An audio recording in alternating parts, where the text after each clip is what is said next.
Housing and సమాచార శాఖ మంత్రి పార్థ సార్ ఉన్నారు, మాట్లాడదాం. సార్, అంటే గతంలో మీరు అంటే టీడీపీ నేతలు ప్రతి పథకానికి జగనన్న పేరు పెట్టున్నారు. ఇప్పుడు జగనన్న హౌసింగ్ కాలనీ పేర్లు ఎందుకు మార్చాల్సి వస్తుంది? ఎన్టీఆర్ ఎందుకు పెట్టాల్సి వస్తుంది? ఎందుకు మారుస్తున్నారంటే ఈ గృహ నిర్మాణ కార్యక్రమానికి ఎక్కువ ఆ,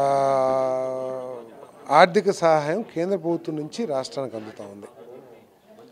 గతంలో ఈ ఇళ్ల నిర్మాణానికి ప్రభుత్వం కేటాయించింది కేవలం 30,000 రూపాయలు మాత్రమే.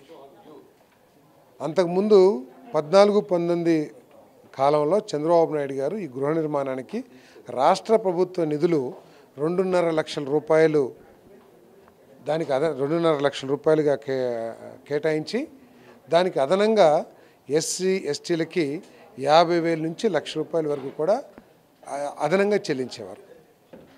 అంటే 2.5 లక్షలు 3,50,000 గత చంద్రబాబు నాయుడు గారు చెల్లిస్తే జగన్మోహన్ రెడ్డి గారి ప్రభుత్వం చెల్లించింది కేవలం 30,000 రూపాయలు మాత్రమే. 1,50,000 రూపాయలు కేంద్ర ప్రభుత్వం నుంచి వస్తా ఉన్నాయి పిఎంఏవై అర్బన్ కింద. పిఎంఏవై రూరల్ కింద 78,000 రూపాయలు కేంద్ర ప్రభుత్వం నుంచి వస్తుంది. అంటే ఇంత పెద్ద ఎత్తున సెంట్రలీ స్పాన్సర్ స్కీమ్ అయినప్పుడు ప్రైమ్ మినిస్టర్ పేరు పెట్టడం సబబు పూర్తిగా అది జస్టిఫైబుల్, అది పెట్టాల్సిందే.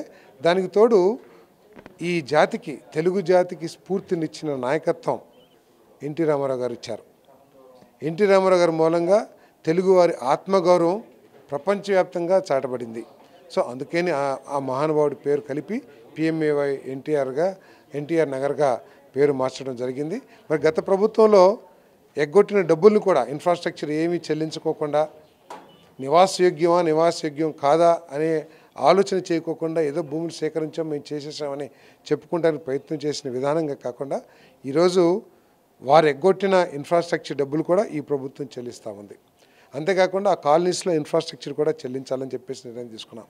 ఆ ప్రభుత్వం కేవలం 30,000 రూపాయలు మాత్రమే ఇస్తే ఎస్సీ ఎస్టీలకి అదనంగా మళ్ళీ 50,000 రూపాయలు 75,000 రూపాయలు కొత్తగా ఇవ్వాలని చెప్పి ఈ ప్రభుత్వం వచ్చిన తర్వాత ఇవ్వాలని చెప్పేసి కూడా నిర్ణయం తీసుకున్నాం. అనేక నిర్ణయాలు మరి గత ప్రభుత్వం ఇచ్చిన 30,000 కంటే అదనంగా ఈ ప్రభుత్వం ఖర్చు పెడుతుంది. వీటన్నిటిని దృష్టిలో పెట్టుకుని పిఎంఏవై ఎన్టీఆర్ నగర్గా పెట్టడం తప్పు కాదని చెప్పేసి మనం చేస్తాం. అసెంబ్లీ సమావేశాలకు వచ్చినప్పుడు అక్కడ సీఐ మధుసూదన్ రావు పైన జగన్ ఆ రోజు టైం ఇప్పుడు ఒకే రకంగా ఉండదు, నా టైం వస్తుందని ఆ రోజు కామెంట్ చేసి నిన్న కడపలో పులివెందులో కూడా ఒక సీఐ మీద మాట్లాడడం చూడు. ఆయన ప్రభుత్వం, ఆయన ట్యాగ్ లైన్ బెదిరించి అధికారుల్ని బెదిరించి ఏ విధంగా పనిచేయించారో, తప్పులు చేయించారో ఈరోజు అధికారులు పడుతున్న అవస్థలు చూస్తే అర్థమవుతూ ఉంది. సో ఈ బెదిరింపులకి ప్రజాస్వామ్యంలో స్థానం లేదు. ఎప్పుడైతే ఆయన ప్రజాస్వామ్యాన్ని గౌరవిస్తారో, ప్రజాస్వామ్య విలువల్ని కాపాడుతానికి ప్రయత్నం చేస్తారో అప్పుడే ఆయన ఒక నాయకుడిగా గుర్తింపు పడతారని చెప్పేసి కూడా మనం చేస్తాము. ఇది ఖండించదగ్గ విషయం. అధికారిని బెదిరించాల్సిన అవసరం లేదు. ఏదైనా అధికారి తప్పు చేశాడని కనిపిస్తే ప్రభుత్వానికి కంప్లైంట్ చేయొచ్చు, చీఫ్ సెక్రటరీకో, డీజీపీకో లేదా ముఖ్యమంత్రి గారికో కంప్లైంట్ చేయొచ్చు. అంతేగాని బెదిరించి ఏమీ సాధించలేమనే దాన్ని మనం గుర్తించాలి. గన్నవరం నూజివీడు ఇష్యూ ఏంటి సార్? అంటే అక్కడ అక్రమ మైనింగ్ జరుగుతుందంటే ఎర్లగడ్డ వెంకటరావు గారు కూడా మాట్లాడడం, తర్వాత అక్కడ టీడీపీ నేతలు ఒకరిపైన ఒకరు ఆరోపణలు చేసుకుని ప్రెస్ మీట్లు పెట్టడం ఏంటి సార్? ఏం జరుగుతుంది? ఎక్కడ అక్రమ మైనింగ్ జరగట్లేదు.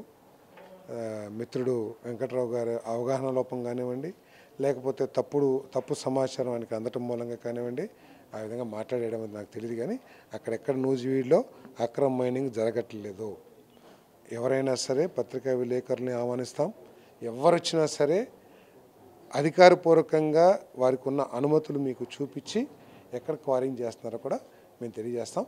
మిత్రుడు వెంకటరావు గారికి కూడా సమాచారం కావాలంటే ఆ సమాచారం ఇస్తానికి కూడా నేను సిద్ధంగా ఉన్నాను. తమ్ముళ్ళు ఏదన్నా మాట్లాడుకున్నా కూడా అవి తమ్ముళ్ళే కాబట్టి తమ్ముళ్ళుగానే చూడాలి. వల్లభనేని వంశీ, కొడాలి అనుచరులు, కడియాల సతీష్, ఎంగంనేని కిషోర్లు మీ వెనకాల ఉన్నారు, మీరు సపోర్ట్ చేస్తున్న ఒక ఆరోపణ కూడా చేస్తున్నారు. అది చాలా తప్పు.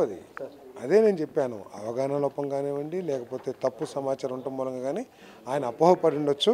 సో అటువంటిది ఏమీ లేదు. ఏదైనా ఉంటే కనుక నేను పూర్తిగా ఆయనకి సమాచారం ఇస్తాను.